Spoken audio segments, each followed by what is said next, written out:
Okay, so start na tayo guys. So a pleasant afternoon to everyone. We welcome you to webinar series 5 under field studies and seminars entitled Digital Forensics, Uncovering and Interpreting Electronic Data. I am Ryan, your Master of Ceremony. Of course, this event would not be available without our Almighty Father. So let's all bow our heads and feel His presence as we watch and listen to the doxology. And after that, we sing and devote our hearts to our Philippine national anthem.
Mga kababayan, ang pambansang awit ng Pilipinas.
All right.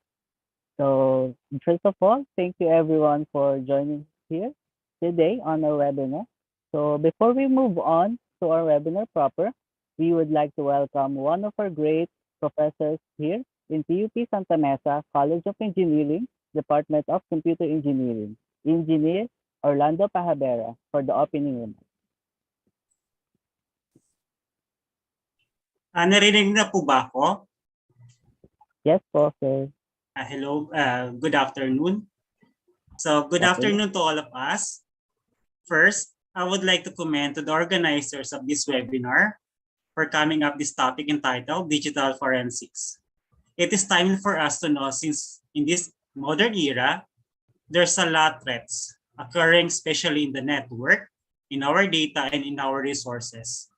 Hoping this webinar, it will give us knowledge on how to mitigate and secure our resources from these threats, and how we can determine these threats occurred in our data.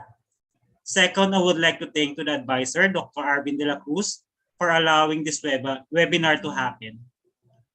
Third, to the guest speaker, thank you for your expertise and knowledge that you will share in this webinar. And lastly, to the attendees, thank you for your time and interest attending this webinar. Once again, thank you very much and welcome all of us in this webinar. Hope you will be entertained and enlightened about the topic. So just sit back and let's enjoy the webinar. Thank you. God bless us all. Good day. Thank you po. Thank you also, Engineer Pahavera, for welcoming us here and our participants in our webinar. So, ayun na, magsisimula na tayo guys. So, to introduce our webinar master for this afternoon, we would like to read first her accomplishments. So, she's an experienced system engineer and strong information technology professional with a Bachelor of Science focused on computer engineering from Rizal Technological University. And also, she became part of competitive companies known in IT industry, which are IBM, UBS, Trend Micro, and Fujifilm Code Blue Australia, to name a few.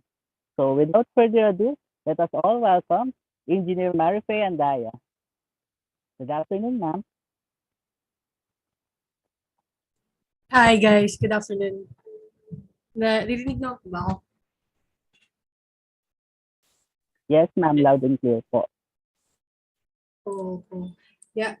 Thank you again for that wonderful introduction. I'm not thank you for reminding me that I graduated of computer engineering. So I was not siguro hindi na ako sanay na tawagin na engineer, but that's a pretty good introduction. So welcome. I wanted to welcome you and thank you all for allotting your Saturday afternoon with me discussing all about digital forensics. I without further ado, I'm just going to share my I prepared probably a slide or a PowerPoint presentation that I think I can share you.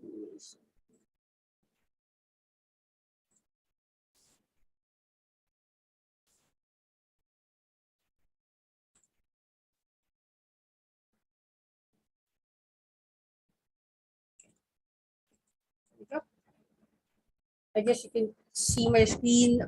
Just feel free to chat, or if you have something that you wanted to clarify along with the discussion, just let me know, and we're gonna uh, discuss that and elaborate further.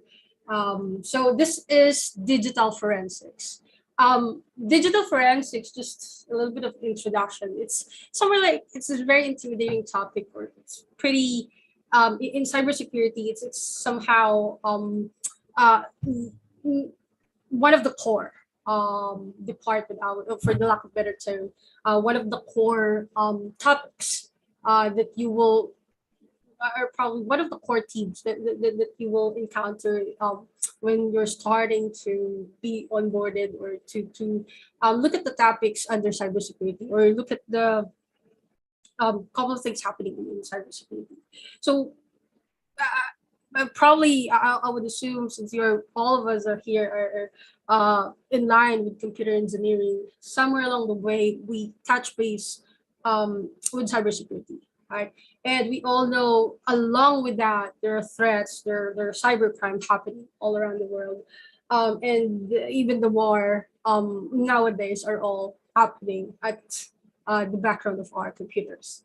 So digital forensics occur when it's already an aftermath of I would say a war, right? So in my when I was in one of the cybersecurity vendor, so we produce or one of the company that I work with is part of cybersecurity vendor. We create products to secure companies, enterprises for cybersecurity, cyber attacks. And one of the department there that I work with and that I interact with is focusing on digital forensics. And us, one of our team, we call our team as digital forensics incident response. So let me just give you a differentiation of those two, because in some other company, medyo magkaiba ang digital forensics and incident response. Now, in incident response, dun ka na makakarinig ng mga aftermath of a cybercrime or cyber attack. Like they've been totally down. Nagkaroon na ng ransomware attack, and then doon na kami papasok just to mitigate it first. And then once up na yung system nila, slowly we're talking to them and we'll begin the initial investigation for digital forensics. That's what's happening in the real world. That's why I wanted to at least give you a background what's going on, how digital forensics being used, or bakit siya sobrang relevant. Kasi every day there are companies being hacked, being a victim of cyber attack. Madalas dyan targeted attack pa. Madalas so for example, recent bank here in the Philippines, they're very very targeted. They know that. And at some point, the attacker or the actual criminals had a successful attempt in getting monies of the depositor of that bank. So that's what we call it. Sa cybersecurity, maririnig nila lagi, advanced persistent threat. They're targeted. They developed a malware specific for that organization's vulnerability. And how do we deal with that? Paano natin nalalaman kung sino ba yung attacker, saan nanggaling attacker? That is because of digital forensics. Pag nangyari na yung mismong event, mismong crime, doon na papasok ang digital forensics. It's like finding the actual root cause of that attack. Sino yung author? Paano nakapasok? Ano vulnerability yung dinaan? That's basically reverse engineering the incident that happened. So there are a couple of things that I prepared in digital forensics, but I just want to list down the agenda that we wanted to discuss. So what is I think I already give you an overview what's a digital forensic and its purpose. Just want to elaborate it. And then the second topic is digital forensics investigation process. So this digital forensics is a process. It's a scientific process of there's a certain procedure that we follow in performing digital forensics. Because digital forensics can be used as a used in the trial cases. Kasi it is cybercrime. It's a crime, right? It's a normal compared to a normal murder crime, right? So pagka nagkaroon ng actual like in a like physical world, pag nagkaroon ng ganung kaso, it will go to a court, it will go to a trial. So that's why it's very important for you to follow a process, an investigation process, which we'll go through later. And then there's what we call branches of digital forensics. Ano yung mga like areas that we are going to analyze to achieve the goal. Definitely will have to, derive your goal first in performing digital forensics. Pero saan ka pupunta? Is it going to the networks again? Going through computers again, to endpoints, to malwares, to mobiles. So maraming pupuntahan yan. And that's simplified branches of digital forensics. We'll discuss it in the later part of this presentation. And then the last part is tools used for digital forensics. I'm gonna try probably prepare 1-2 tools. I think it's because we have only like 1 hour and a half to work on it. But I prepare tools that I can demo you, and then you can explore a bit later. But I like to practice. Para lang magkaroon kayo something that you will think about, something that you can Google, study, and use it when you apply for a job, put it in your resume because you already know how to use that tool. Because having a skill when you go out in a corporate world is a key, right? Something that you really need to put in on your resume. So I was opening the chat. So yeah, that's the agenda. And what's our goal? We need to, sabi ko nga kanina, we really need to define a goal in everything that we do. Say, for example, in digital forensics, what's the goal of discussing these agendas, right? What's the goal? At the end of the day, or end of this discussion, we wanted to understand the purpose and process of performing digital forensics. Number 2 is familiarization of the tools, common tools that we'll be using in performing a digital forensic investigation. And then the last part is, the goal of this seminar is to prepare you for outside work, right?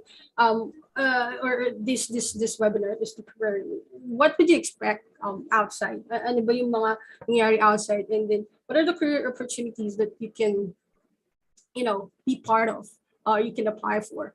as I would say a starter in the cybersecurity world. Right? So let's start by discussing what is a digital forensics and its purpose. As I said earlier, it's digital forensics is a process of uncovering and interpreting electronic data. Um, the goal of the process is to preserve any evidence in most original form. So, as I said, if the cyber crime or if a cyber attack already happened in the organization, we needed to make sure that syempre ang goal natin is kung nagkaroon man ng ransomware attack at nagkaroon man ng business interruption sa isang organization, our goal is to make them work again, right? Because it's costing them money, it's costing their data. It's causing what we call, because in cybersecurity, ang pinaprevent natin dyan is what we call the CIA. C is for confidentiality of the data. I is for the integrity of the data, and the last part is the availability of the data. Most of the time, lahat yon nagkakaroon ng changes, or lahat yon nagkakaroon ng I would say ng epekto. Like say for example, ang availability of the data.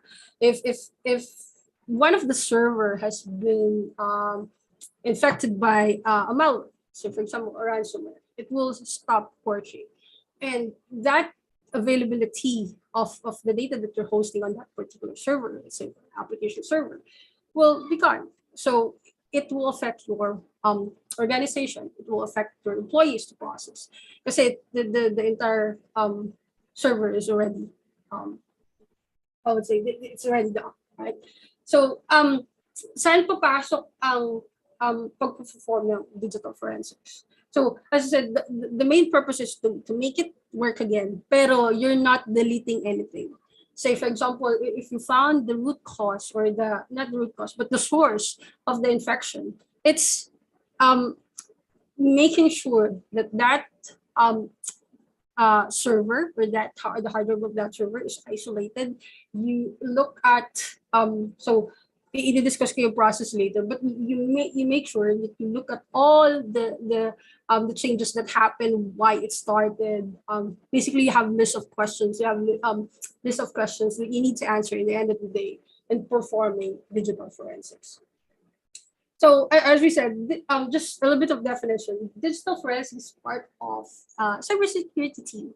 So in SOC, Security Operations Center team, madalas kasi may mga SOC 1, SOC, and the actual incident response of security issues sa isang company. Merong different may mga malalaking companies, for example, a cybersecurity specific company, meron silang a specific team for digital forensics. Pero if you are part of a SOC, or incident response team for security issues, madalas to magiging part na ng task mo, digital forensics. Madalas to pwede mo i-ask mga like in-escalate na issues na specific for like analysis. Pero ang mga nagkakaroon ng like team na specific na ang ginagawa lang nila is to analyze what's going on. Paano nagkaroon ng hack is cybersecurity vendor. One of the example of that is, if you heard the I forgot what it's called. I got it now. It's the company called SolarWinds. So, meron nangyari what we call a supply chain attack. It's part of a cyber attack that happens that started with SolarWinds. And the company that performed digital forensics is what we call FireEye.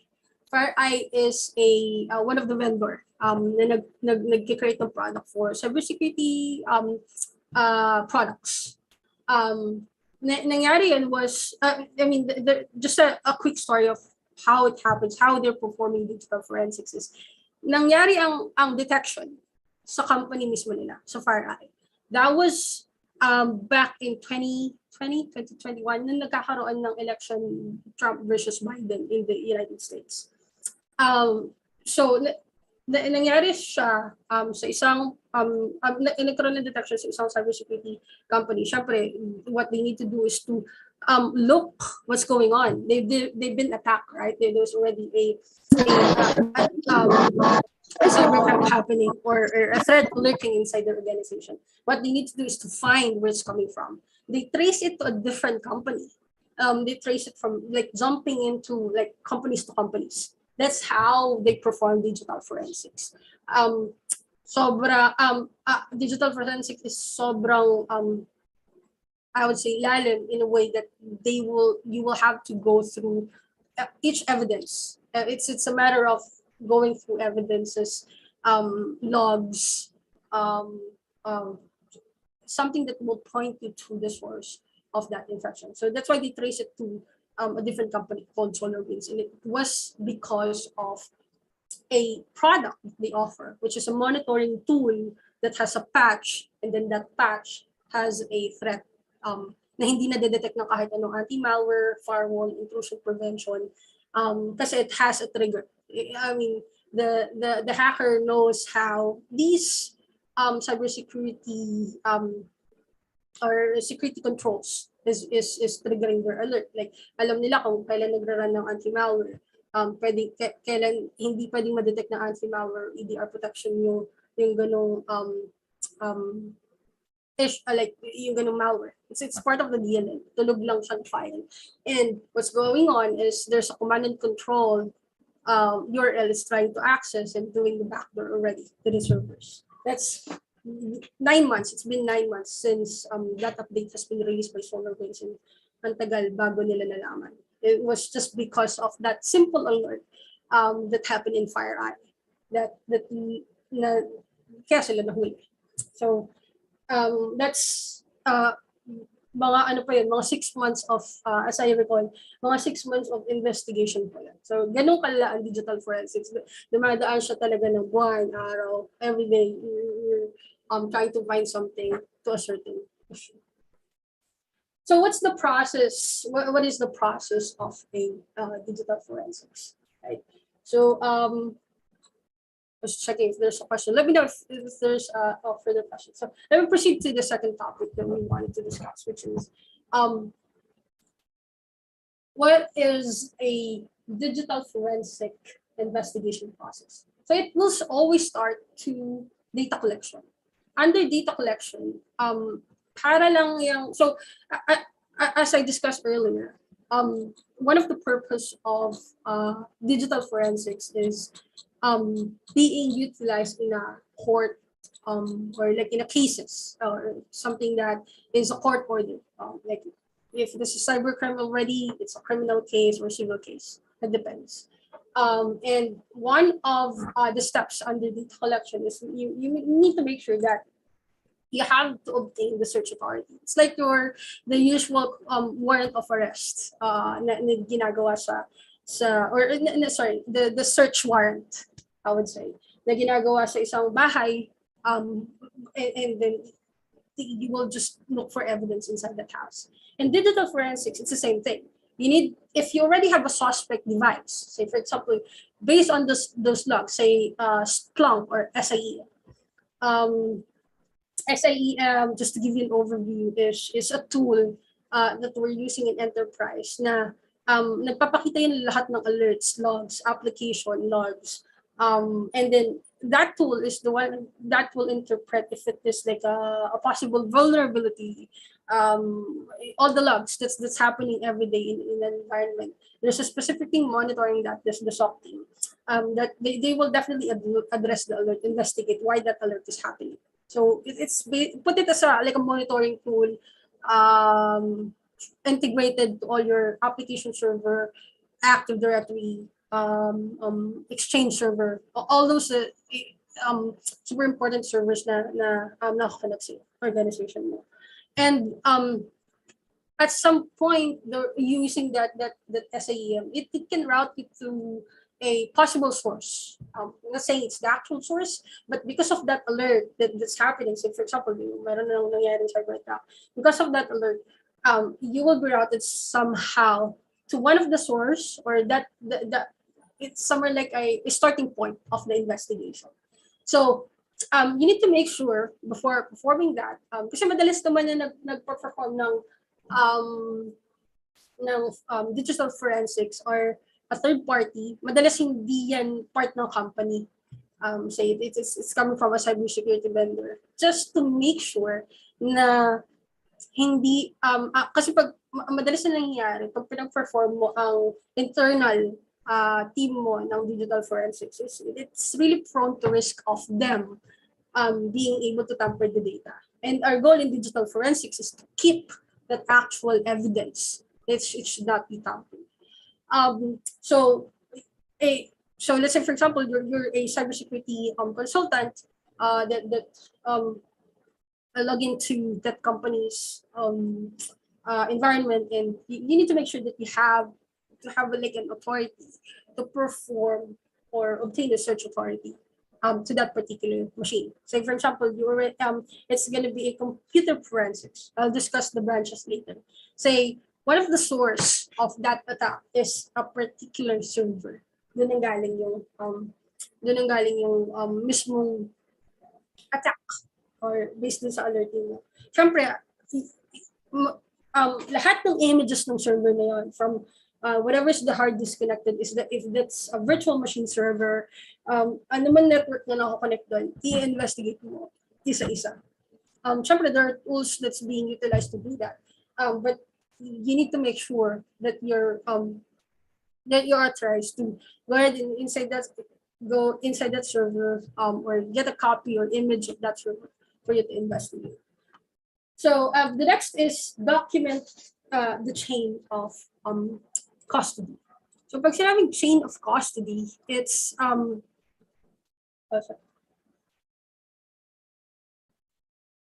sinabing chain of custody, it's a in legal context, it's a sequence of like a documentation, like a proof that you have a records of a analysis what's going to happen. So in a if you are gonna put it in like a usual legal deposition, like you're trying to depose a suspect, which is in this case it's a digital, which is a normal server. You're trying to look at the server. So you need to make sure that you document all of the findings that you have inside that server. Anong state ng server currently, kasi at this time, to digital forensics, your suspect is not a person. It can be a person that dump in something in that server. Pero most of the time, your suspect is the actual computer, right? And the goal is for you to find out what this computer is doing now. So or the third topic inside data collection, what we call hash and duplicate all evidences. So pag sinabing hash and duplicate all evidences, there is a specific topic we call here in digital forensics, wherein if you're trying to duplicate a certain data, say for example a 200 gig worth of a files folder in a specific server, kasi your suspect is a server, right? Hindi mo kailangang i-copy, kasi there are two types of copying of data. What we call logical and forensics copying. Logical is basically just doing control C and control V of that data. Like you're copying the actual 200 gig out of 1 terabyte. So in a forensic copying of data, you're actually copying the actual 1 terabyte of that data, even though it's unallocated. The main reason why unallocated, so you guys are computer engineering, right? And I think at some point, if I recall, in college, we studied bits. That we know that specific derives for a certain number of bits. And those unallocated space, or like 800 gig, can consist of a deleted file signature na pinform ng malware. It can be malware, it can be the actual suspect file that you're trying to find out. That's why in the data collection phase, you need to make sure if you're duplicating, kasi lahat naman talaga dapat ng ini-investigate is the duplicate of the data. Hindi ka pwedeng mag-investigate sa actual evidence. It should be always, in digital forensic, it should be the actual duplicate. Kaya dapat pag duplicate mo siya, pati bits, pati yung hashing technology should be in place. Bakit sinabing hashing technology? Kasi you need to generate a specific hash value for that copied data that you have. So that's why ang ina-investigate mo doon is yung example natin kanina. Ang kailangan mo investigate is the actual 1 terabyte of that server, not just the 200. So I'll demo the tool that will do that later.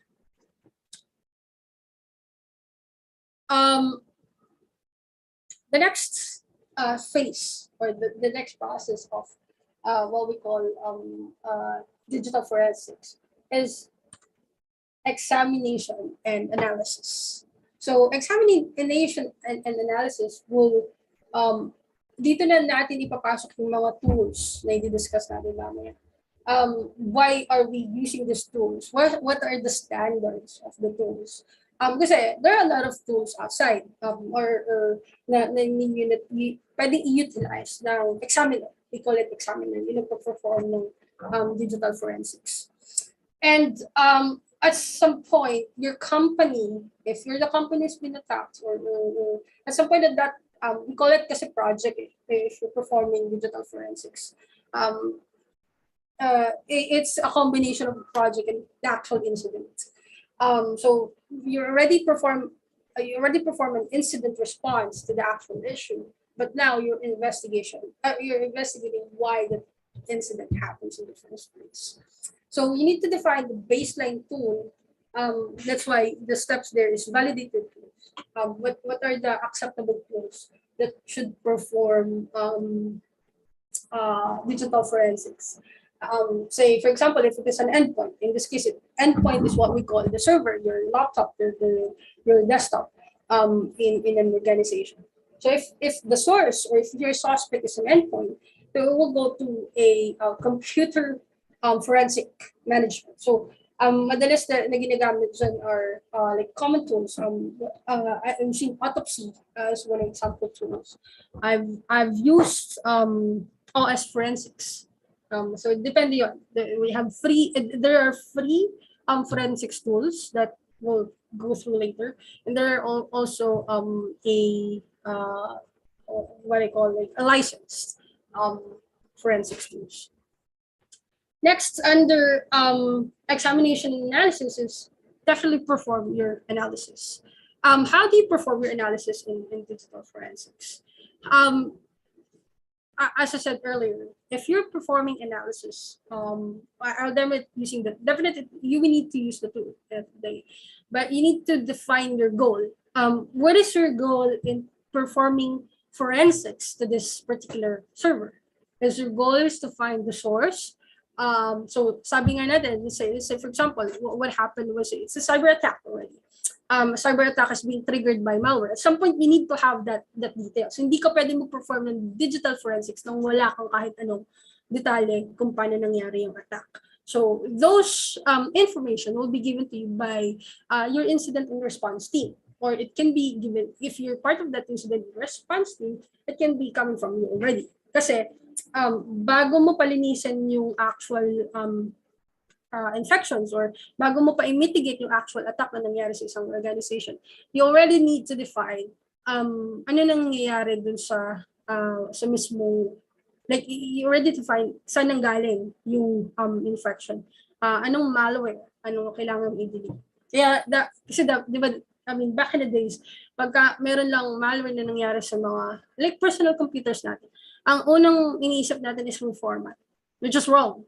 Kasi paano mo malalaman ang cause kung i-delete mo na yung mismo image ng source nung source ng infection.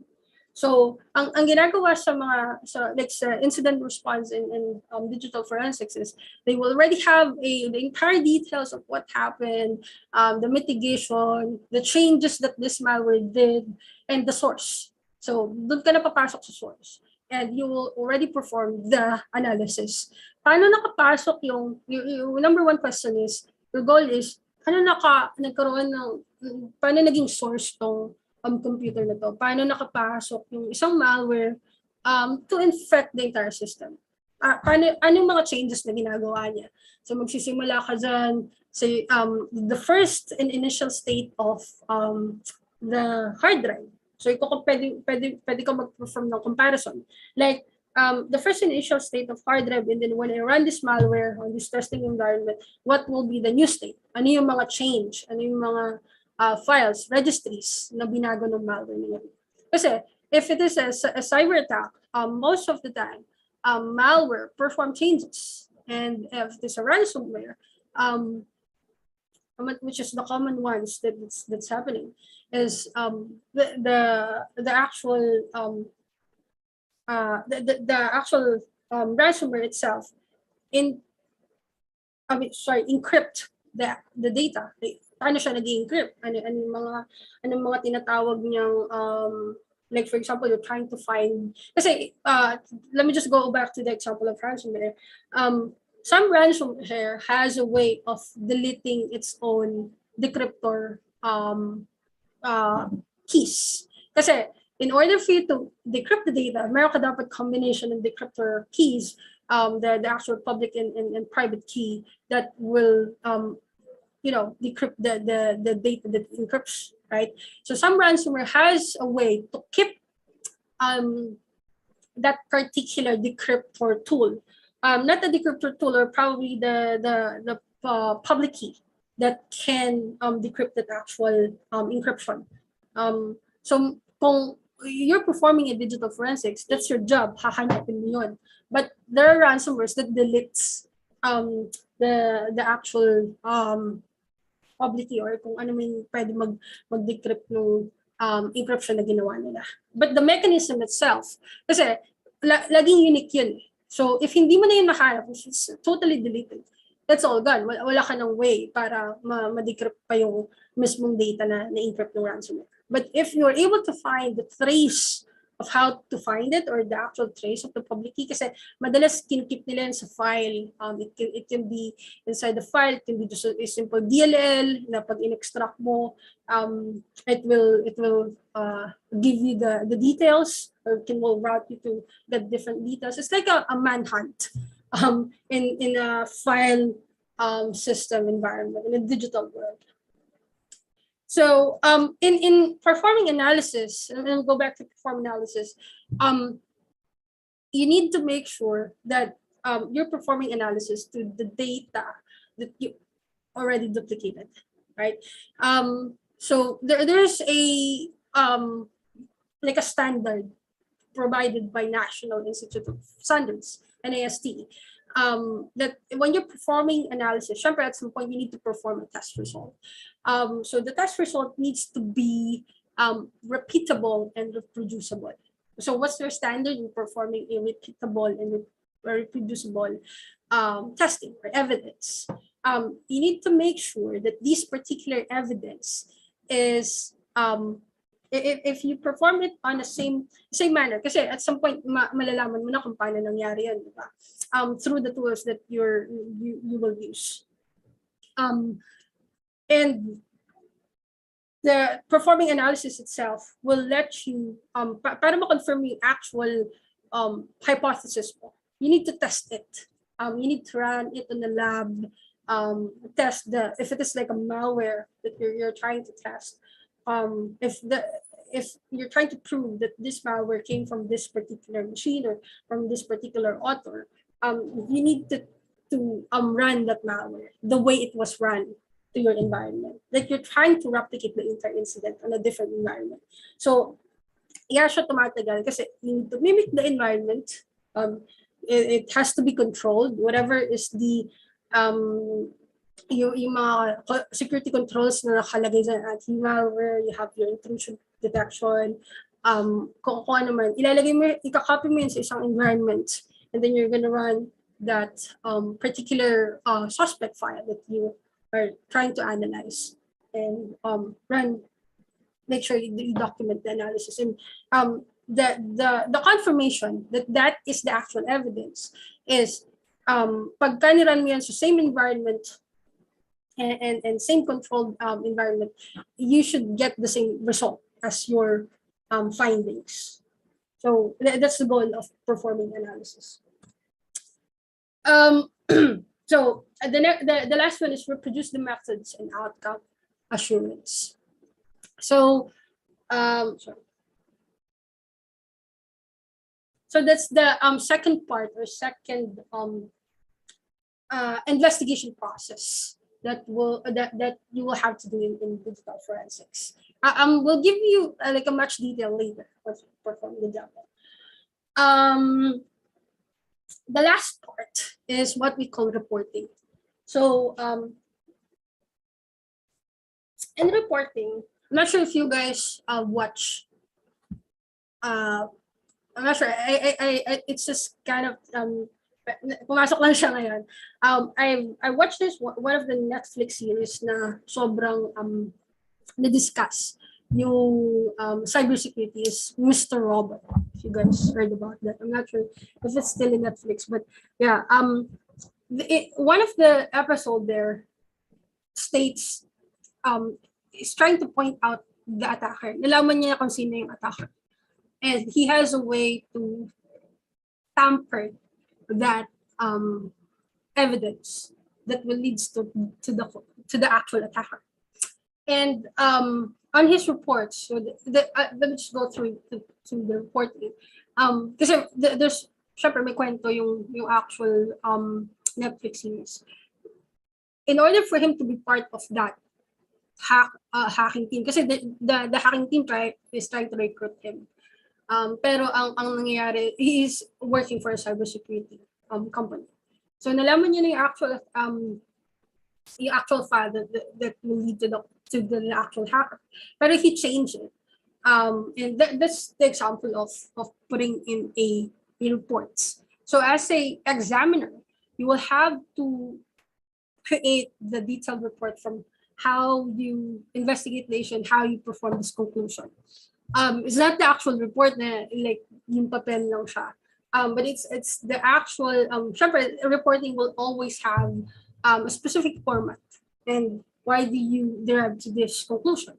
And this is the crucial part kasi ito na yung tinitingnan ng mga investigators if it is already a case. Madalas kasi case na yan. Say for example, one experience we have with this is recently, I think it was 6 months ago, in the current company I'm working in right now.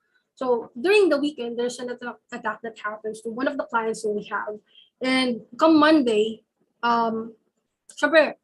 it's already a P0 cases. And they have what we call a cybersecurity insurance. Madalas ng mga company sa mga Western countries already have a cybersecurity insurance. And what the cybersecurity insurance, the representative of that insurance, ang kailangan lang nilang gawin is to look at the report, this digital forensic report na ibibigay namin for them to provide an insurance claim. Will it be, doon na nakadepende kung like magkano ba yung insurance claim. Definitely, it's as stating na is the fault of this particular application or is the fault of the company, who's at fault, bakit nakapasok, is it targeted. So one of the issue, one of the root cause of that particular attack is they're targeted. So madalas kasi pag targeted ang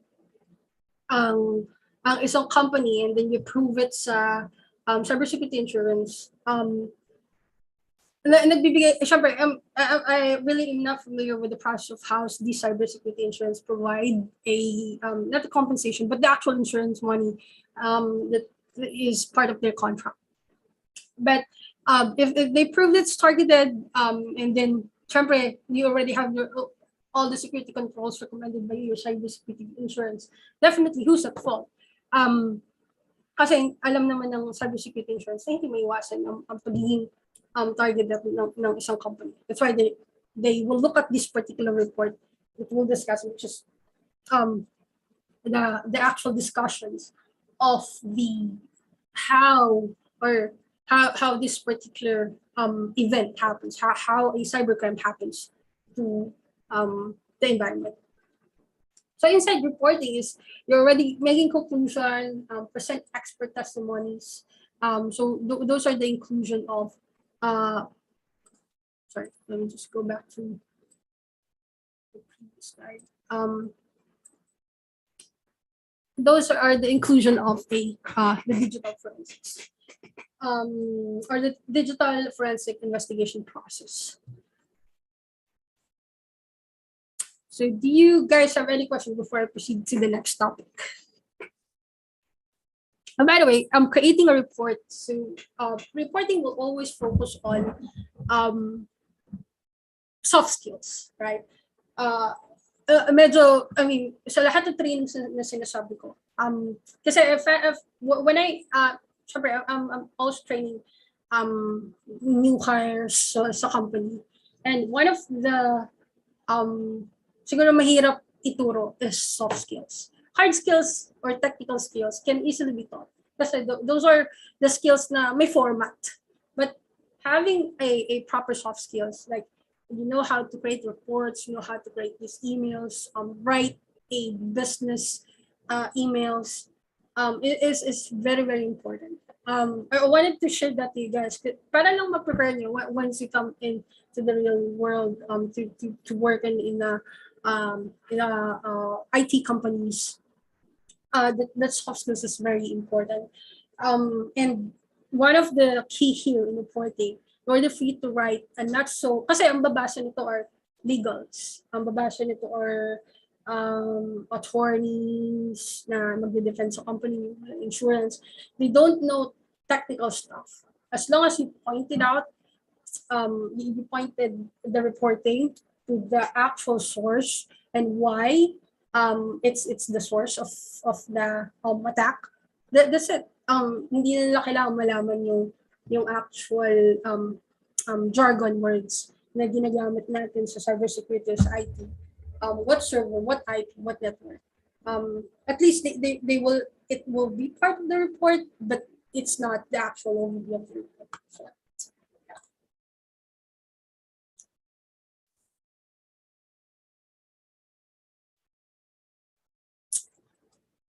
Do you have any questions before we proceed to the next topic? Just pause right here. Okay. So yeah, I don't think I have one.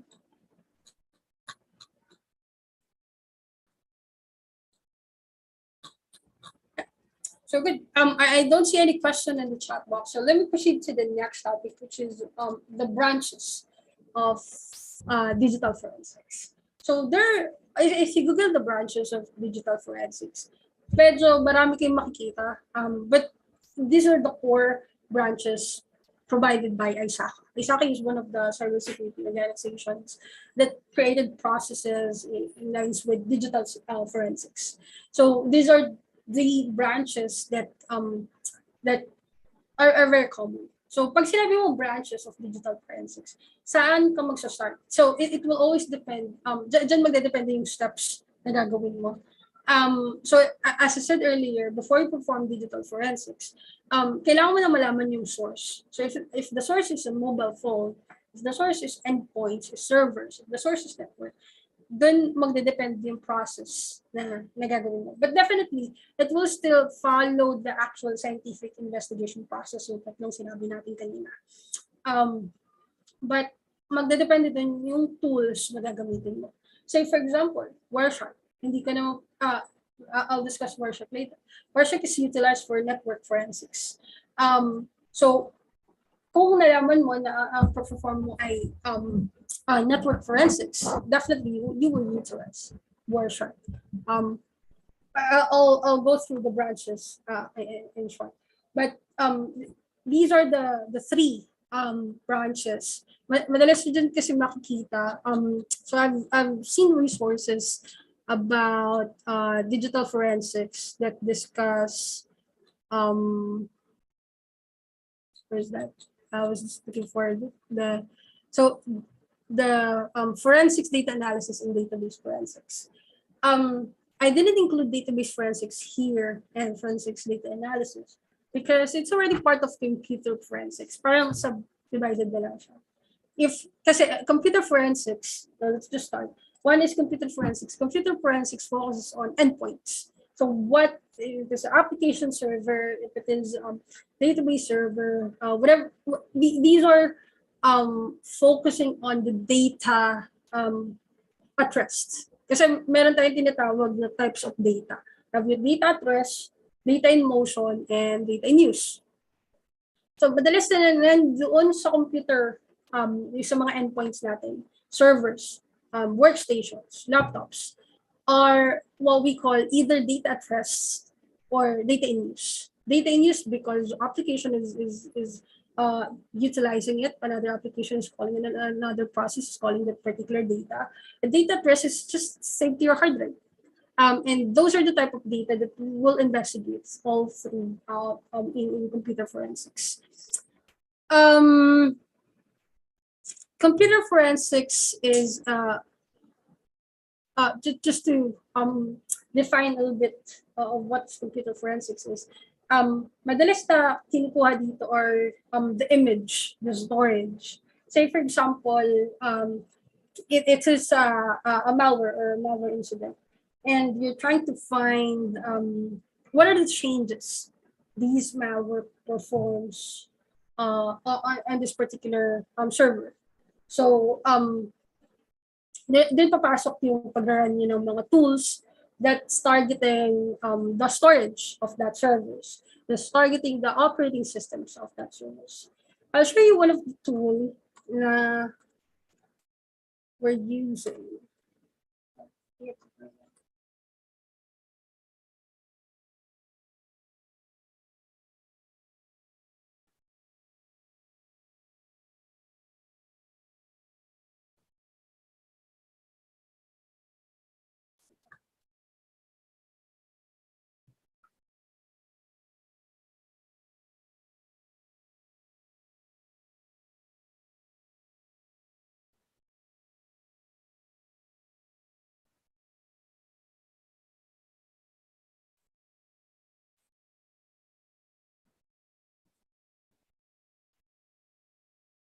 So there is a tool that we're using to look at the file changes, the registry changes.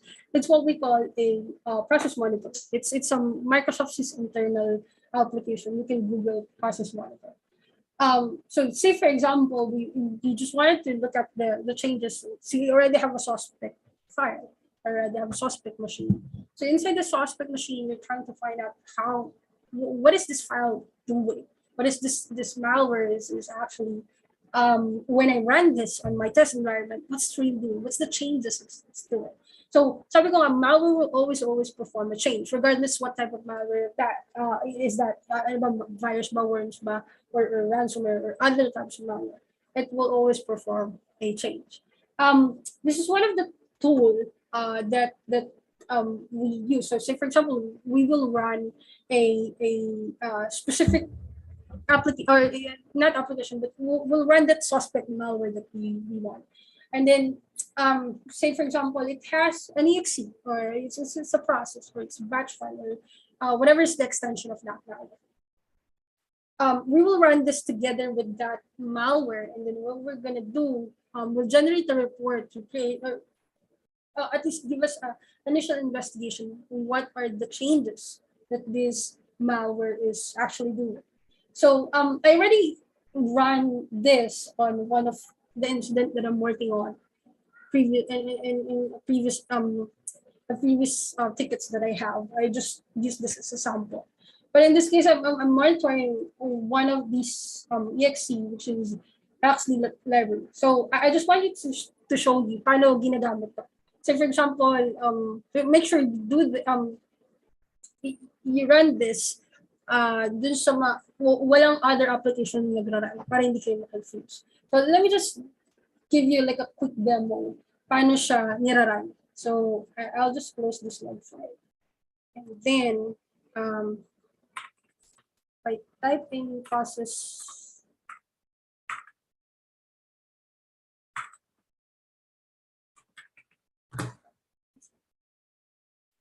I have it here.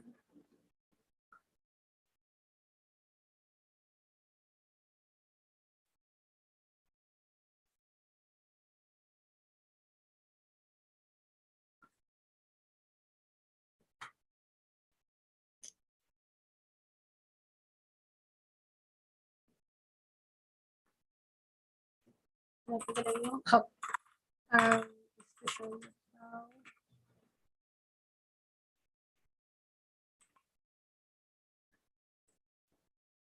so this is what it looks like. So if you download it to Google Process Monitor, and then make sure you're downloading it from Microsoft website because it's a Microsoft system internal tool.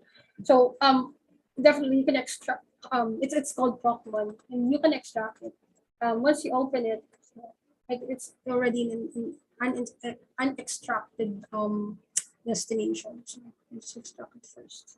Ito yung unextracted version. Then if you run this, just make sure there's no other application running because it can cause resource exhaustion. Pag sabi resource exhaustion, baka mag-freeze or mag-hang yung mga devices kung saan siya nararan.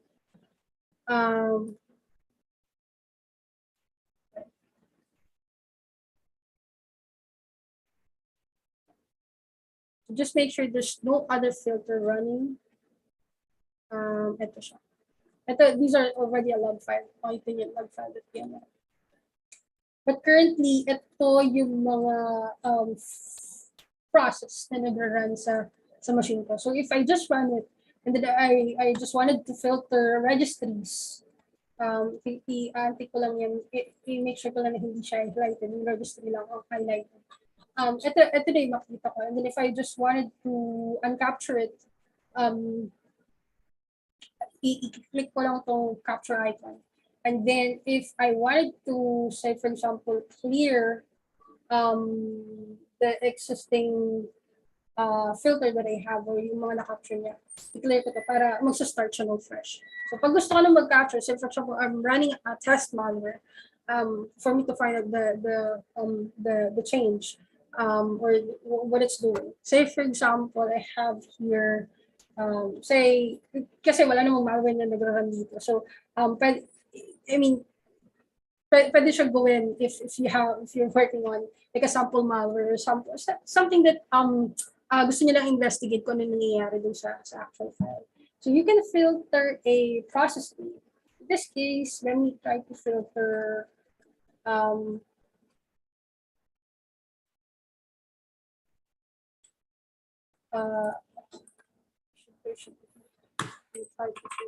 Zoom.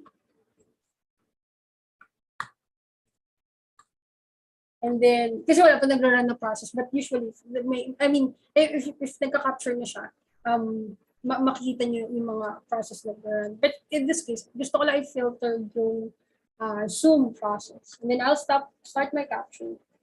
So probably I need to put in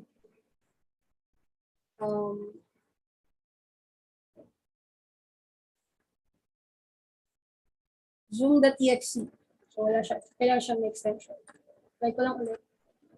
And then, since naka-filter siya, wala siyang kinakapture na registry. Pero, since Zoom, alam mo na yung characteristic ng Zoom. Since Zoom is interacting with the internet, makikita niyo kung saan IP siya kumo-connect, papunta, kung ano ang receives, send and receive ng TCP network, ng actual TCP protocol.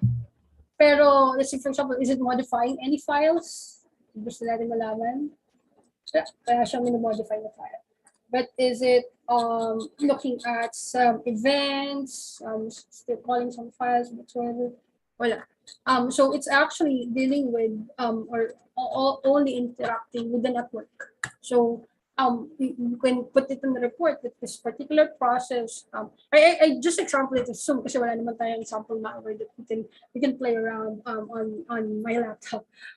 But whatever process you wanted to investigate, tapos gusto niyo malaman kung ano yung mga changes, files, registries na ina-access na, registries na change na, you can utilize this tool.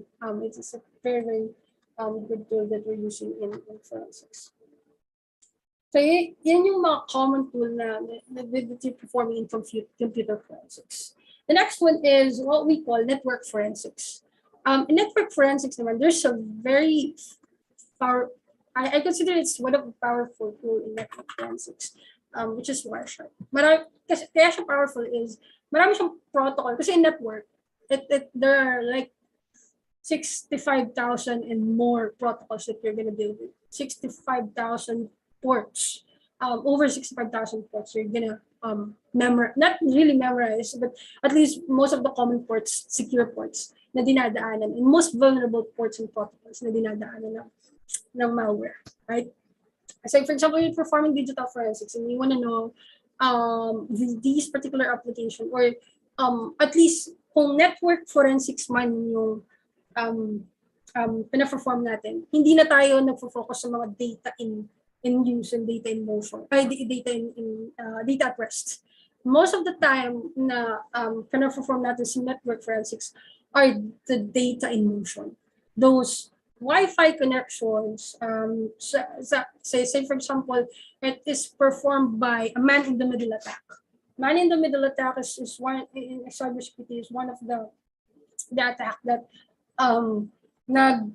it looks like you're connecting to a wireless network or some access point na kagaya ng access point mo sa office, but at the background, what's doing is it's just broadcasting the same SSID.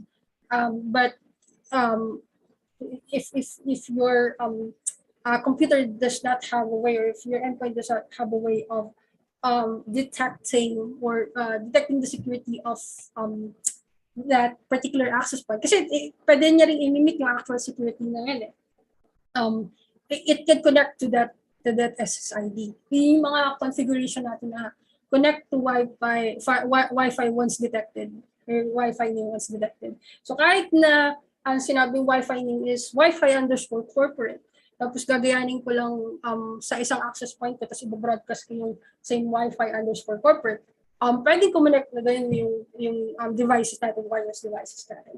And that can be a way, that can be an act of performing like a man-in-the-middle attack.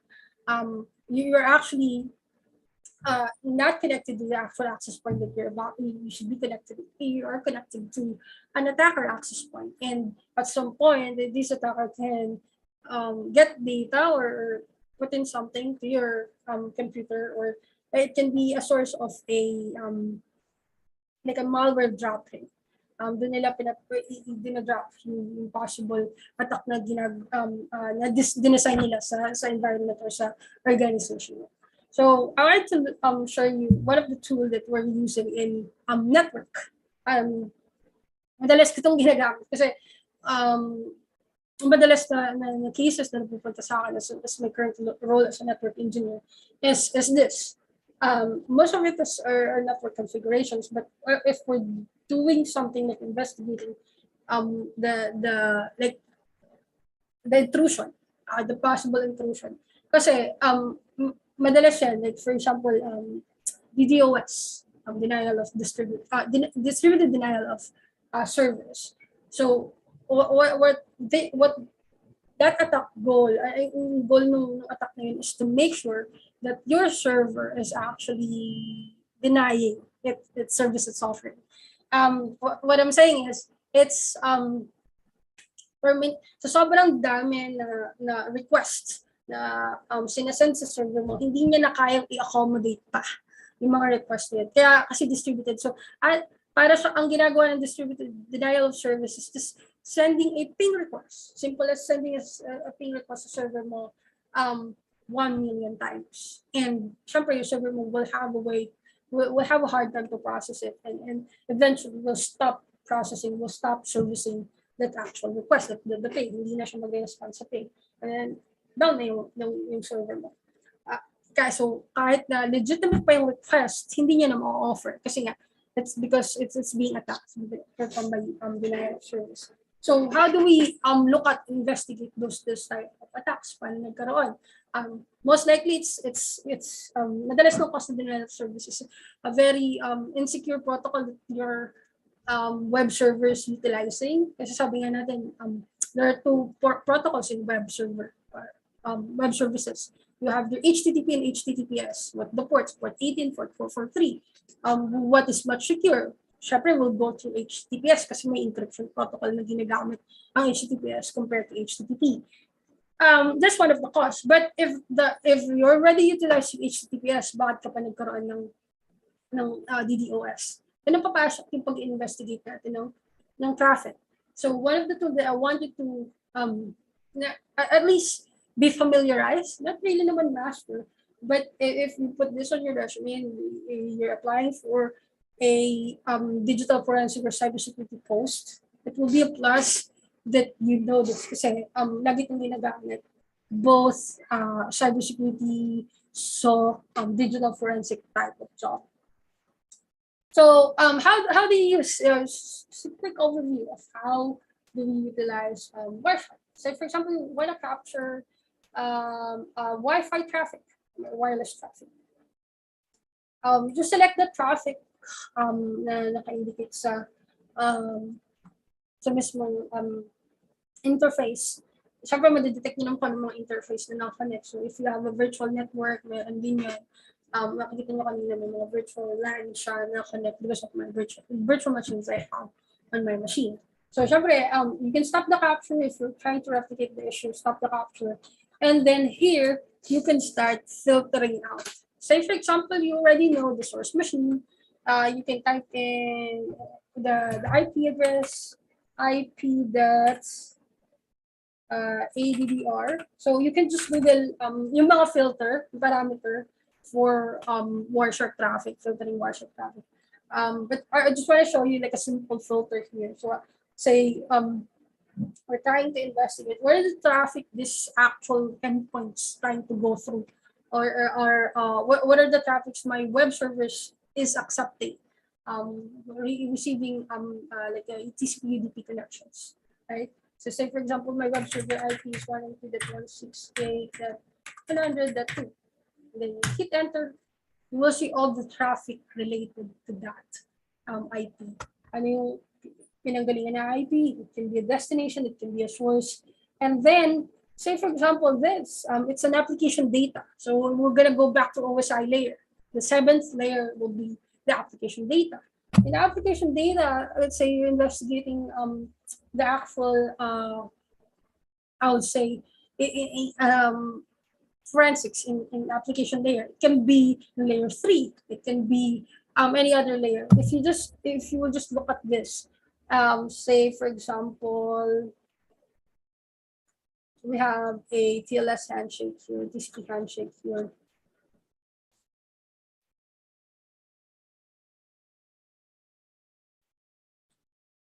I think not kasi wala naman tayong na-replicate very fast, but yeah, by just looking at the TLS application layer, if you wanted to investigate, so say for example, you wanted to investigate the type of ports and destination that go through. So sabi niya, source port from 149, kung gusto mo malaman ko sino 149, 137.44.46, I think it's google.com. I am not sure, but it looks like it is. It says it requested a TLS 1.2 communication. So it's pretty secure, right? TLS 1.2. One of the secure hash algorithm out there that's being utilized by this website. So if you wanted to go through all these, kung like ano yung nangyari sa transport layer sa TLS 1.2, ito yung mga encrypted application data na perform niya. So it says HTTP over TLS. And then it says we wanted to follow this actual data. Gusto mo lang i-filter yung actual data. Just go ahead and follow TCP stream. Since it's encrypted, you'll not able to find something here. But let's say we wanted to follow TLS stream, you'll see something. No. So hindi siya nagpapaint if it's encrypted. But say for example, you found something that's pretty encrypted. Medyo may makikita kayo dong, say not in TLS, so say SSH or any other protocol, any type of protocol, mga insecure protocol, let's say Telnet. Telnet is one of the insecure protocol. So let's say you're trying to figure out the paano nakapasok yung malware doon. It's probably using a remote command called Telnet.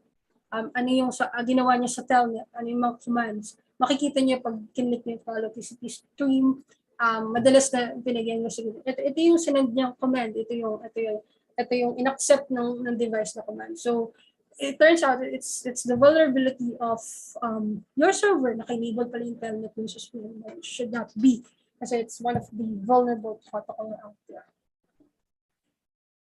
So right here, it will just, so once you selected that file of TCP stream, it will give you all the details related to that communication. So this is, you can search, and this is one of the powerful tools. We just don't have time just to demo it one by one, but I was just giving you the overview, just for you to search for it. I really encourage you to look for Process Monitor, look for Process Explorer, and you will be able to I mean, you'll be able to at least experience what this tool is capable of, and you can definitely use that from like day-to-day life. If you wanted to investigate something, say for example, you have a thesis that you wanted to like show or like a study for digital forensics or cybersecurity, by all means you can incorporate these tools to your thesis in other stuff in technical world. So the last one is what we call mobile forensics. I don't have a tool under mobile forensics, but mobile forensics has madalas na ginagawa sa mobile forensics kasi it can be source of malware din, but it's not that hindi siya I mean hindi always malware yung reason bakit nagpa-perform ng mobile forensics, right? So for example, you're trying to investigate someone for a crime he or she committed, right? And you can utilize mobile forensics. By the way, mobile devices is not just limited to your cell phones. Pag sabi mobile devices, you have laptops, mobile devices, all portables, tablet, your mobile phones, your smartwatches. It's a form of mobile devices. Everything electronic are classified as mobile devices. And there's a separate tool that they're running. Madalas yun, nasa Kali Linux. You can look at, I think dump sila, if I'm not mistaken. You can, Kali Linux is like it's both, dalawa yung madalas purpose ng Kali Linux. But madalas yung ginagamit as an operating system being utilized for penetration testing and ethical hacking. But there are also tools there in Kali Linux that you can install for digital forensics. If you're trying to look at mobile forensics. Kasi in mobile forensics naman, you can just dump a detail. So all the data, copy the data from mobile phone to that particular tool has a way to analyze the data or interpret the data coming from mobile phones. It can be text messages, emails, cookies that person access to with that specific day trying to investigate. Say for example, so the only time that you're going to investigate mobile phones in a cybercrime is if it is a part of, if this is a source of the spread of malware. Say for example, siya yung nag-send ng email that results to phishing, that results to worm, that results to the actual cybercrime that happened to your environment. So ayun ang mobile forensics. Those are the three. You have your database forensics, you have email forensics as well. But these are the common branches or ito yung mga entry points ng digital forensics. But the last ng database forensics, email forensics are already being performed in computer forensics. Kasi if the source is an application, or your application is installed on a computer, installed on a server, it's interacting with database, it's interacting with server, it's interacting with some other protocols. It definitely madadaanan mo yan sa computer forensics. I'll show you one tool later once we go on to the tools. But before we go through the last topic, um, do you have any other question, guys? Guys and girls. So far, none, ma'am. There's no question in the chat box. Cool, cool. So let's proceed to the last topic. So tools used for digital forensics. There are a lot of tools out there. But let me just list the common tools that you're gonna search if you're gonna perform digital forensics. So the tool will always depends on the source of the mal or the source of the infection or the source of the actual cybercrime that happened, right? Not the actual source, because you're still trying to prove the source, but I would point it as a suspect source.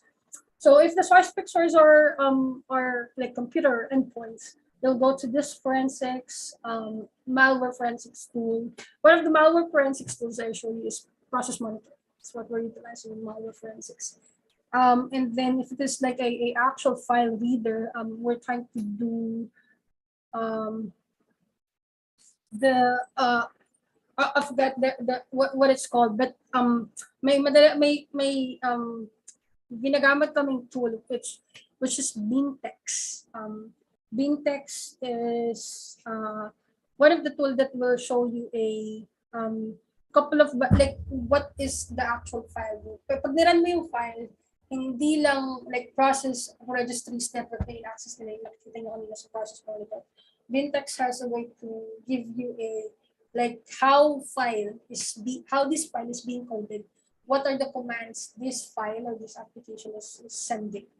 So look for Bintex. I think that's the name of the tool. It's also great for memory and malware forensics. So there are a couple of tools. So one of the tool na ginagamit for all these is what we call, I think I've Googled one, autopsy. Hindi ko siya mademo kasi hindi ko pa naman siya naginamit. But there's one of the licensed tool that we use in the past when performing digital forensics. That's what we call US forensics. This is a trial version. Marami, I mean, I think it's like a 7-day trial, if I'm not mistaken. But I would encourage you to search for autopsy. It's like the AAUT. I have one here.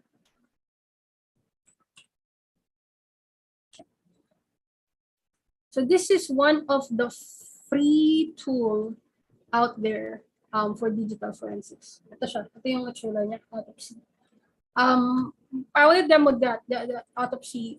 I just downloaded it just to compare it to OS forensics. But OS forensics is much more user friendly compared to autopsy.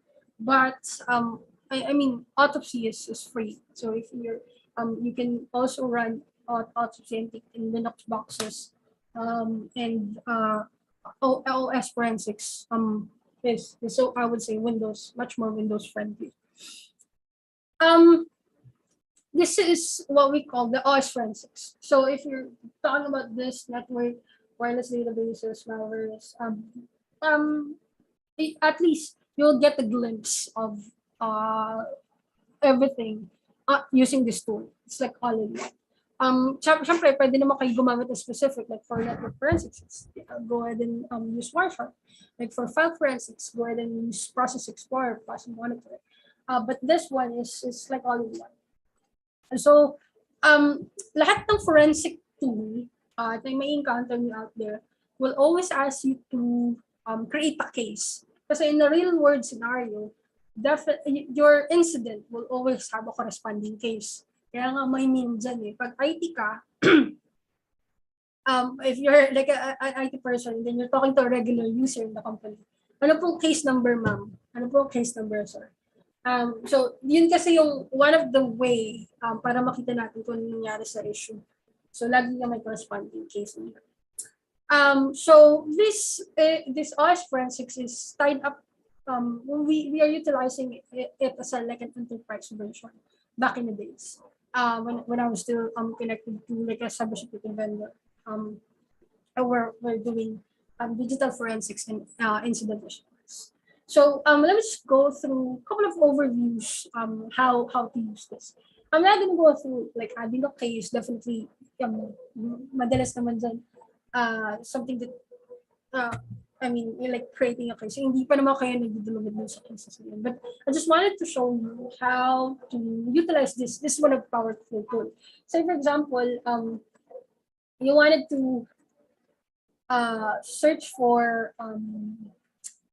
one of the key in digital forensics are paano nakapasok, say for example, privilege escalations. Madalas na nangyayari sa pag sinabing privilege escalations, one of the attack wherein they acquire your admin password.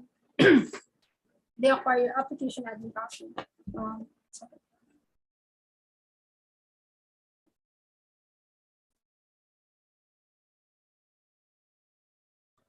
Sorry. Pagod na magsalita. Anyways, so let's go to what I'm saying is this one of the tool that being utilized for like all digital forensics, the tool that I mentioned here. Say for example, one of the scenario that I've encountered before is trying to find out how privilege escalation happened to one of the server. So one of the admin password in certain applications being utilized, nagamit nila. Paano kaya nakuha ng hacker yun? Paano kaya, so that's what I'm trying to prove, that privilege escalation happens. That's why this application is prevented, something like that.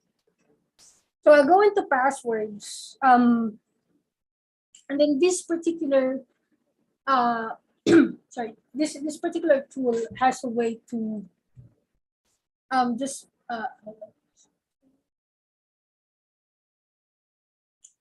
going to hide this password because I think it generated passwords already.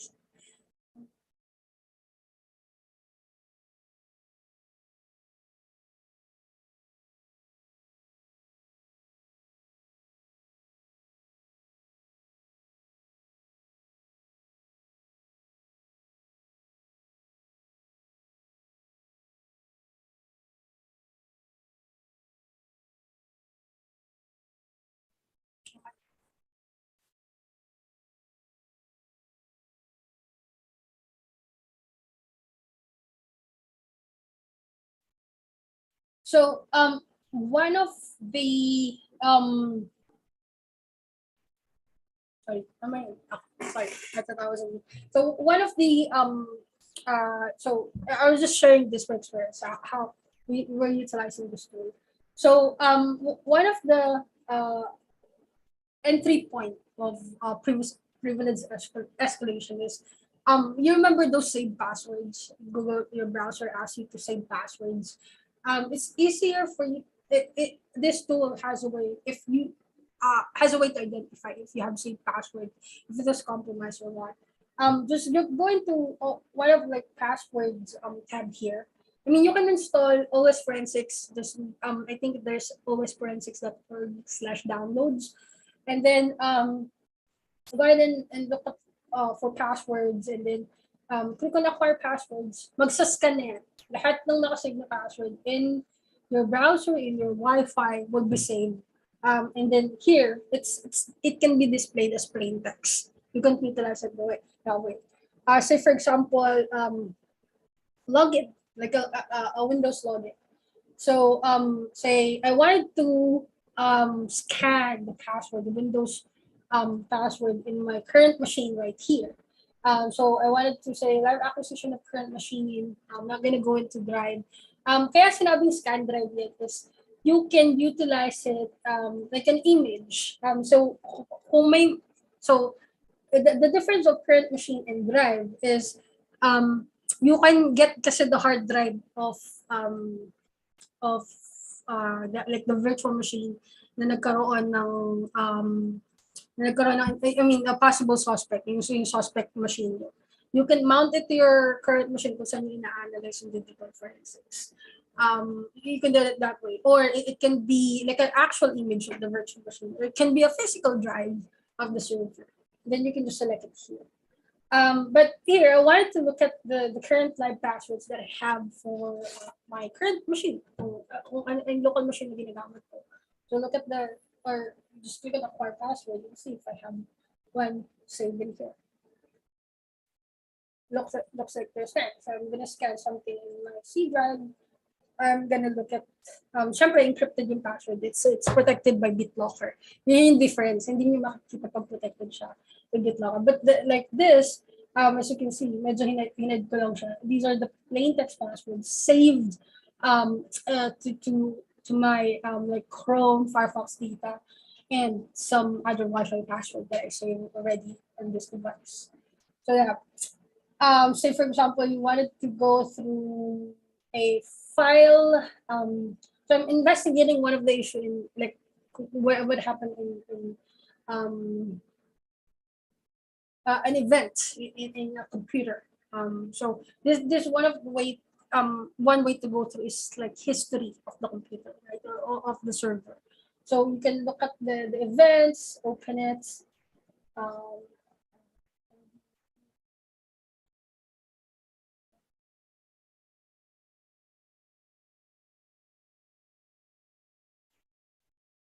Subscribe to ata siya.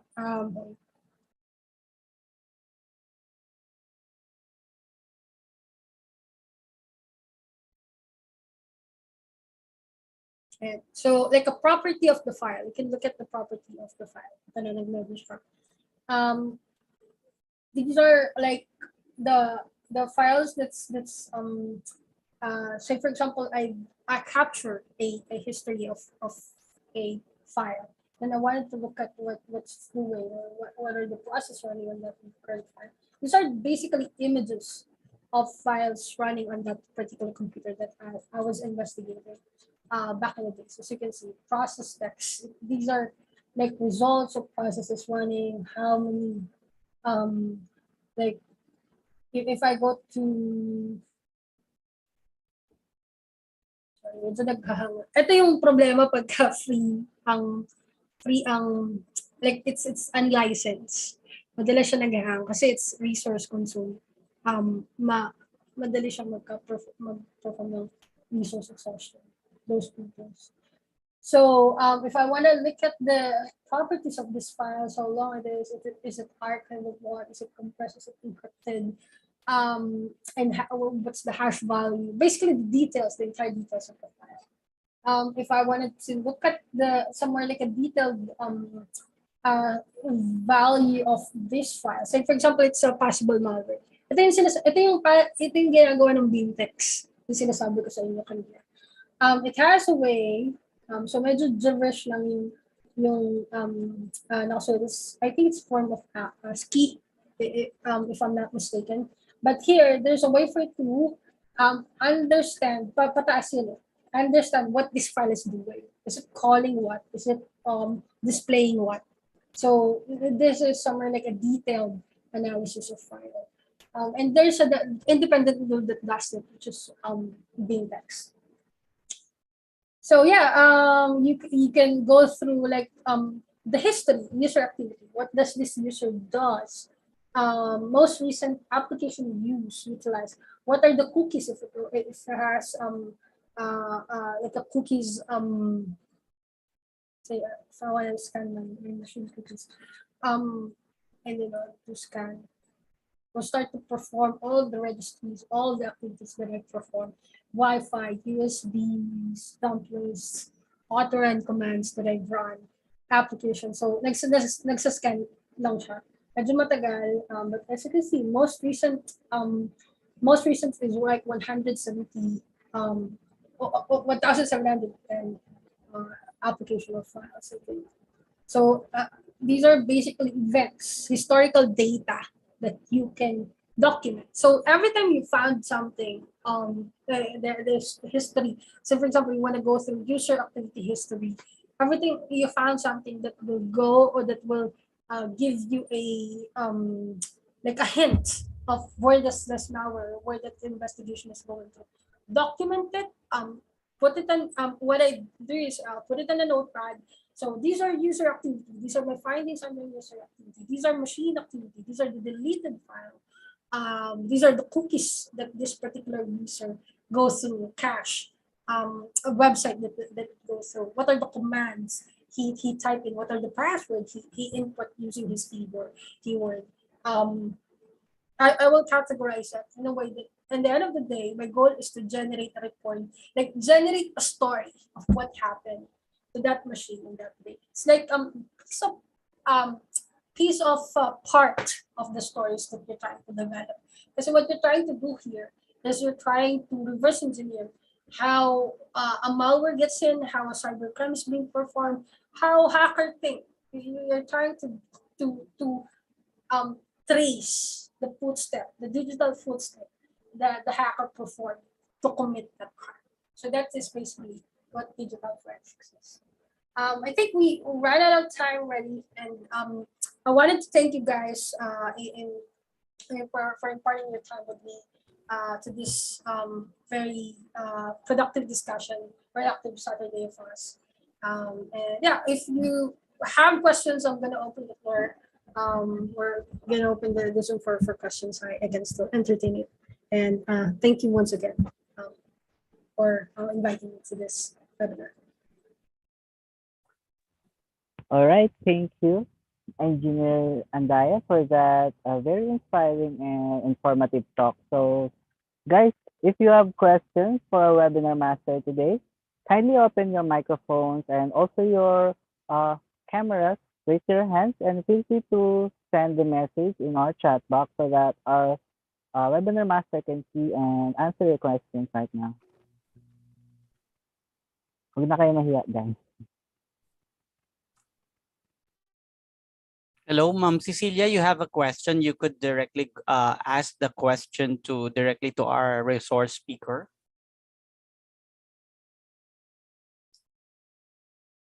Hi, Engineer Andaya. Congrats. Very informative. I was thinking, you mentioned kanina, meron naman mga free source, open source rather. So, pwede siya sa lahat ng, I mean, it will cover all the tools you presented. Or, It's one of the tools that I presented that are free are Wireshark, Process Monitor, Process Explorer, Beamtex. Those are all free. You can download it. Microsoft is updating it. Wireshark organization is updating it. The only thing that is not free there is the OS Forensics, no all-in-one. The main reason, because OS Forensics, you can download it, I think, for a 7-day trial. You can definitely practice, work on it. But what I recommend, like a counterpart of OS Forensics that is free, is Autopsy. The one that there's a dog icon. So you can, this one, I think I can launch it.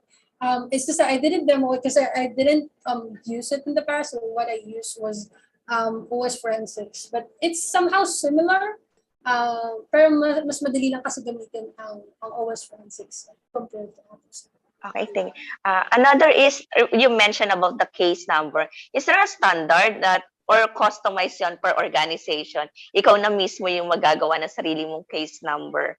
Or meron bang standards that you just copy? Or this will be the case one or depende?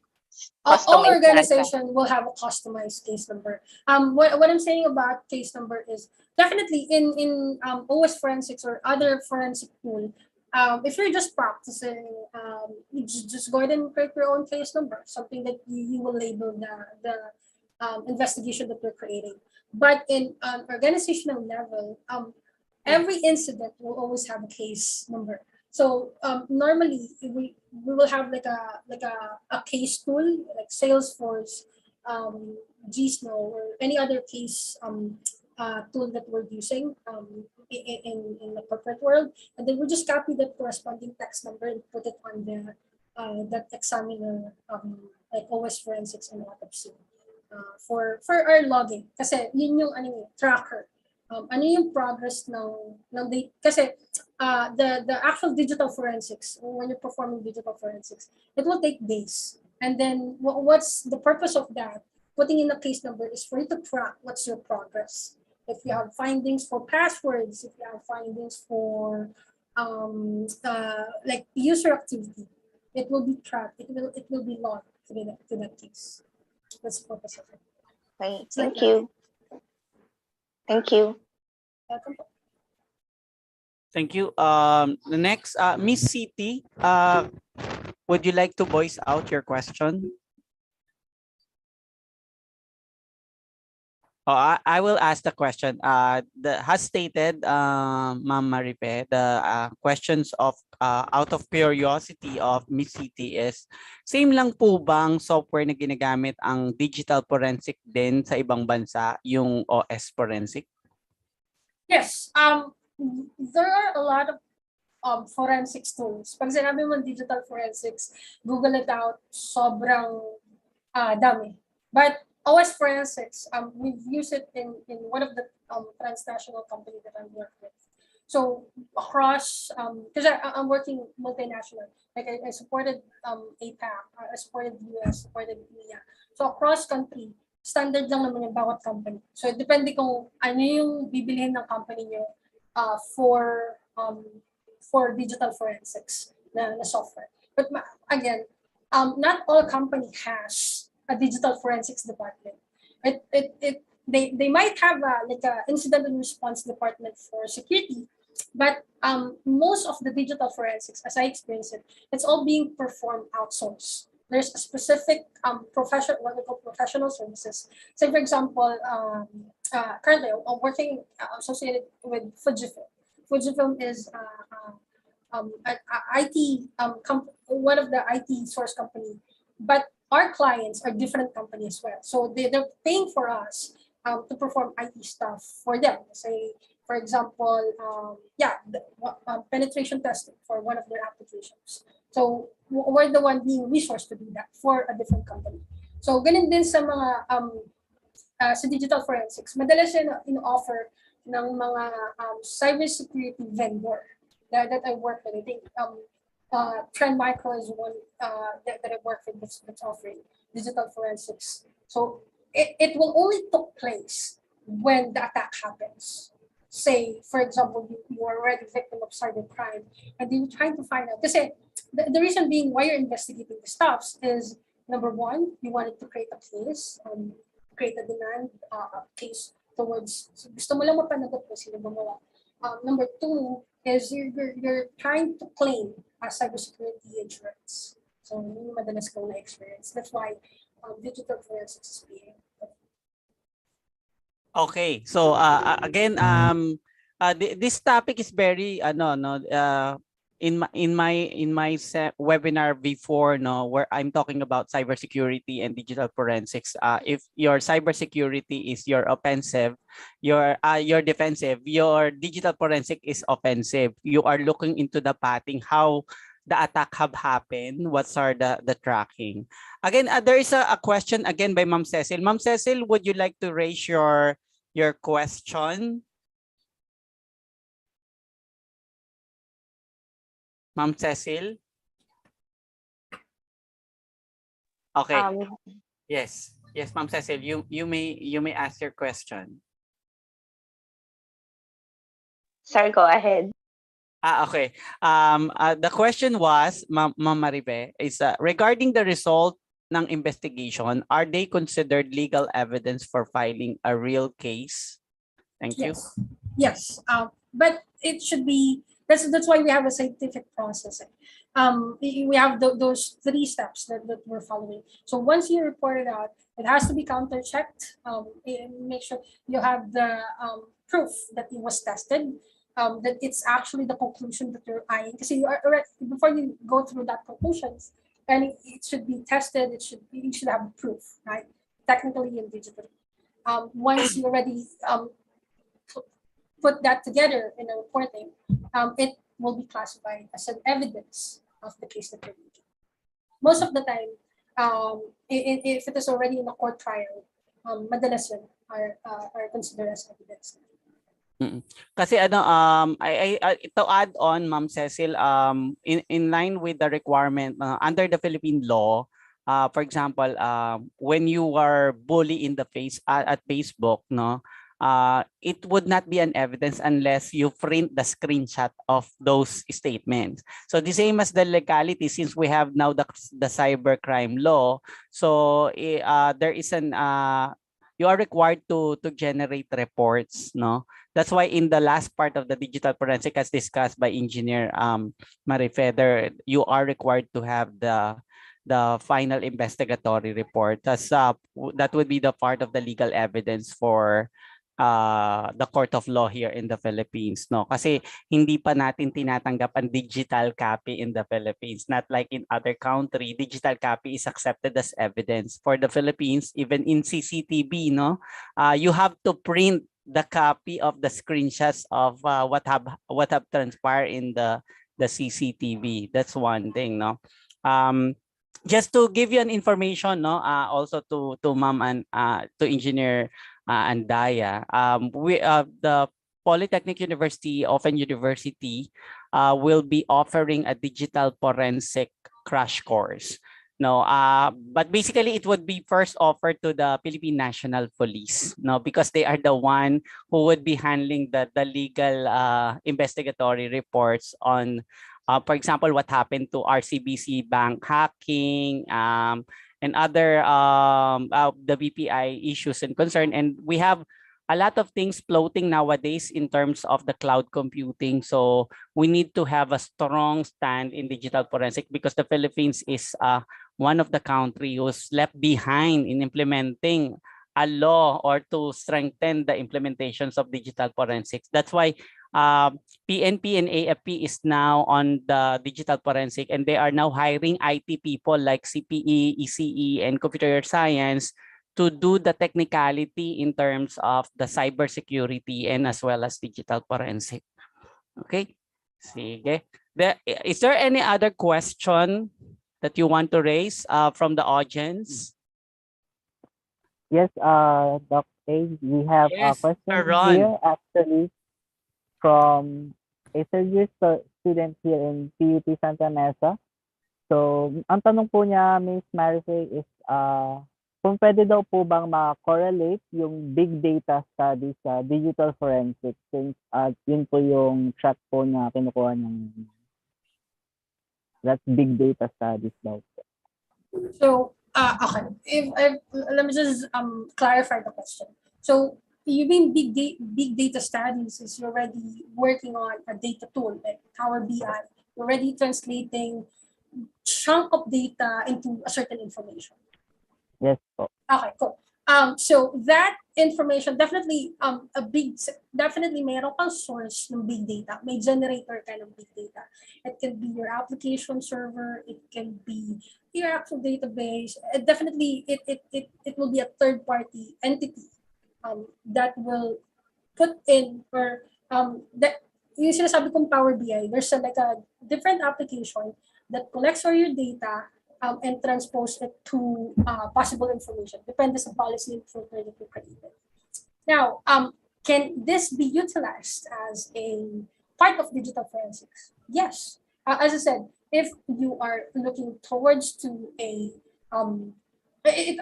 it will always depend on the purpose of performing a digital forensics. If you're trying to reverse or trace why this hack happened to your environment, and you pointed out to be a possible source of information, by all means, go ahead. One of the examples that we does this big data analysis is there's a tool, a system logging tool, what we call Splunk. It's like a SIEM tool, right? Splunk, IBM QRadar. These are like a machine learning tool that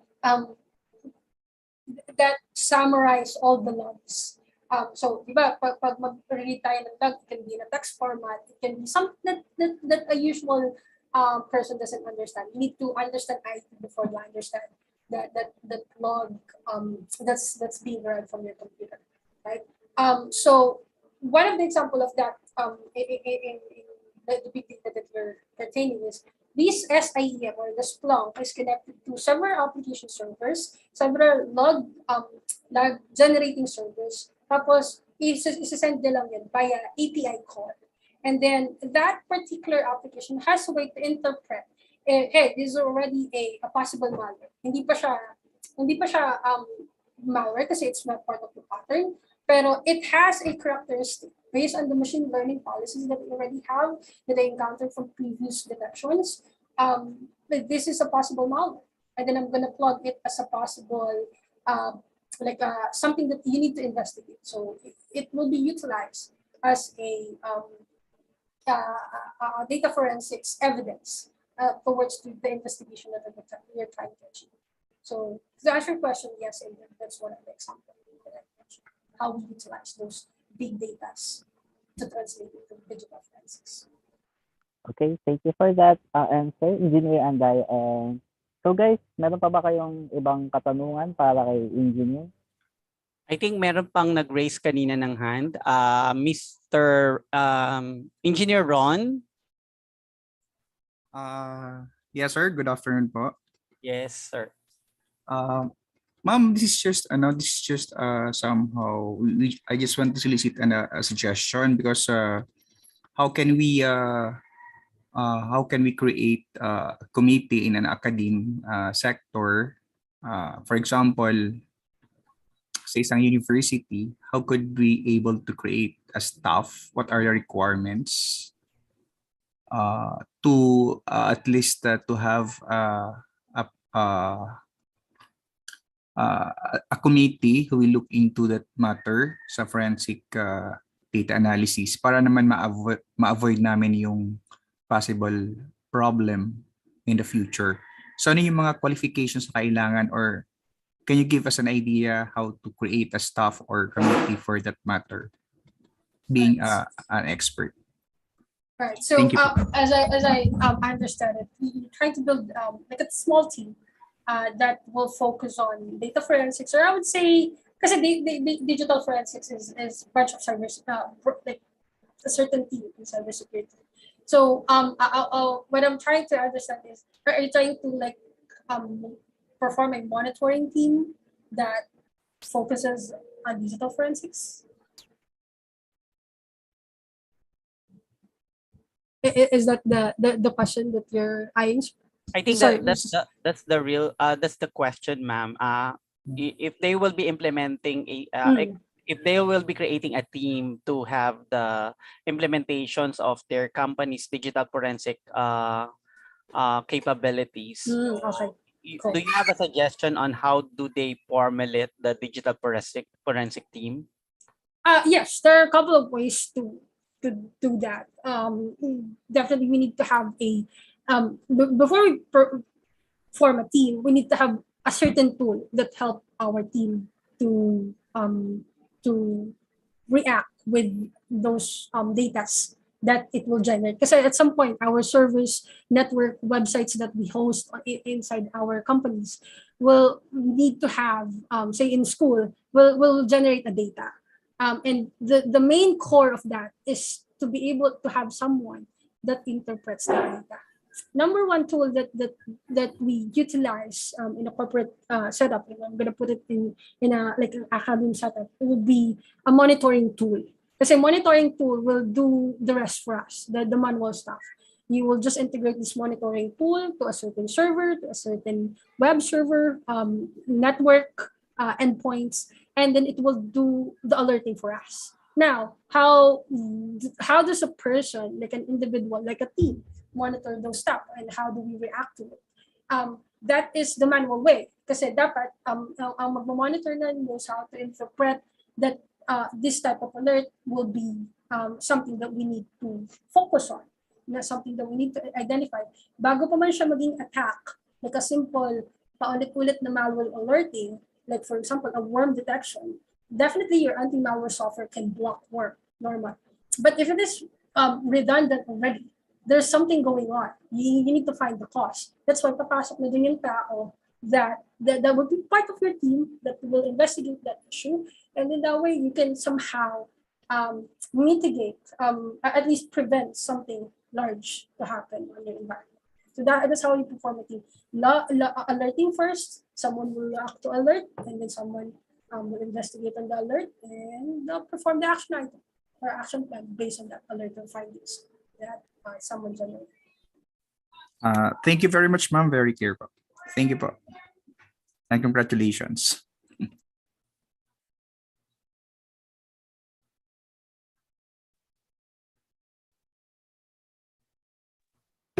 Yes, with this guys, meron pa bang ibang question? I think wala na, Ryan. Mm-hmm. Okay, thank you, Doc A, for that, and thank you also, Engineer Andaya, for answering our participants' questions. So, with this, to conclude our webinar for this afternoon, let us all welcome our hands-on advisor for field studies and seminar, Dr. Arvin De La Cruz. The stage is yours, sir. Thank you. Okay. I would like to really thank the resource speaker for sharing his expertise in the digital forensic. Um, I would like also to thanks the organizer for putting up this very much in demand topic nowadays, especially that we are growing. Every data is needed to be secure. So when you try to implement your cybersecurity in your firewall, in your protections of your data management, it is also very important and significant for you to be able to establish a strong implementations of your protections and your counter attack through digital forensics for you to be able to really look into who are those people or who are those hacker and what is their intentions in doing such thing.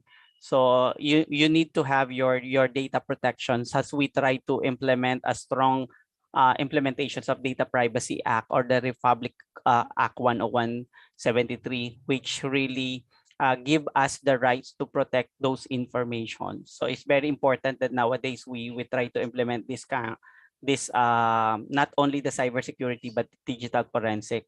Also nowadays we have a digital technology, even the currency, no, we have the cryptocurrency, there would be a probability of a high demands in strengthening cybersecurity and then the counterattack to digital forensic.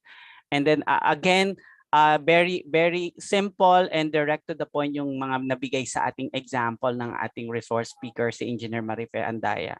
And very thankful tayo about the information that's shared at saka yung mga software na pwede pala natin gamitin kahit sa bahay lang sa open source for us to be able to be protected nowadays, especially we are doing online classes, we are doing our access through our phone for the security of our access, our username password. So it's very important that we try to implement such cybersecurity and digital forensic applications.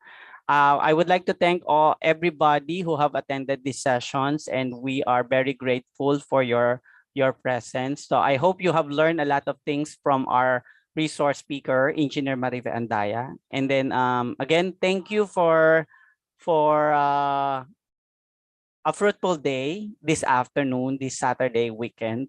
Thank you all and God bless.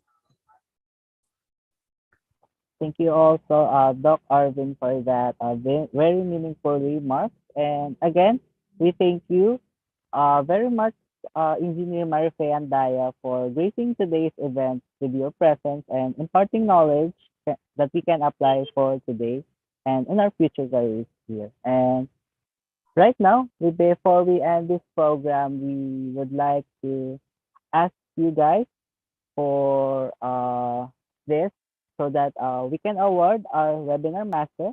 So allow us to read the contents of the certificate. So for this certificate of appreciation, this is presented to Engineer Marife Andaya for her outstanding and honorable presentation on the webinar entitled Digital Forensics, Uncovering and Interpreting Electronic Data, an event organized by computer engineering students. So, giving this day, 28th of 58th day of May 2022 at the Polytechnic University of the Philippines College of Engineering and Architecture Building, Anonas Corner, Pereza Street, Santa Mesa, Manila.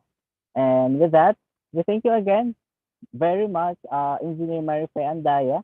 And before we end this program, we would like to you guys to for a photo opportunity with our webinar master. So for those participants who can open their cameras right now, you may do so that we can perform the photo opportunity. Thank you, ma'am. Thank you, Ma'am Maripe. So we'll get Thank you, in touch ma'am. with you for the digital forensic for PNP in Open University, because I'm the one in charge of organizing the curriculum for the digital forensic crash course. Thank you. So kindly open your camera for the photo sessions of the organizer who would be taking the picture. Ako po mag Okay. so first first gallery. You're not is your camera open, John Kenneth? And guys, open your cameras, yung mga mayroong camera dyan para makita naman kayo dito. 1, Okay. 2, 3.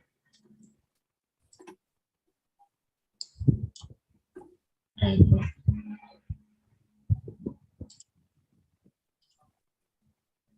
Sa second gallery po. 1, 2, 3. Okay. Sa third gallery. 1, 2, 3. So, ayun lang po yung mga naka-open ka. Thank you po. Okay, thank you guys for participating again today. And we hope that you learned a lot and enjoyed the subject for this afternoon from our webinar master, Engineer Marife Andaya. And again, for your certificate, please check and our chat box here. We have sent the link for the certificate. So, and also, you can fill up this evaluation form. And also, you may check your email address for the details. Do not forget to fill up the evaluation form so that you will get this. And once again, my name is Ryan and your Master of Ceremony. Thank you and see you on our next webinar. The next webinar would be at the Software Engineering Day on June Yes. 10 and 11. We are inviting you all and your community. It's a 2-day event. It's a Software Engineering Day. We will be having a lot of seminars and project presentations in the software engineering project. So again, we are inviting you as early as possible. We will be posting the poster soon, and then just register for you to receive an email of the Zoom link for the event on June 10 and 11. Thank you. Thank you, Mama Ripe. Po. Bye-bye po. Thank you po.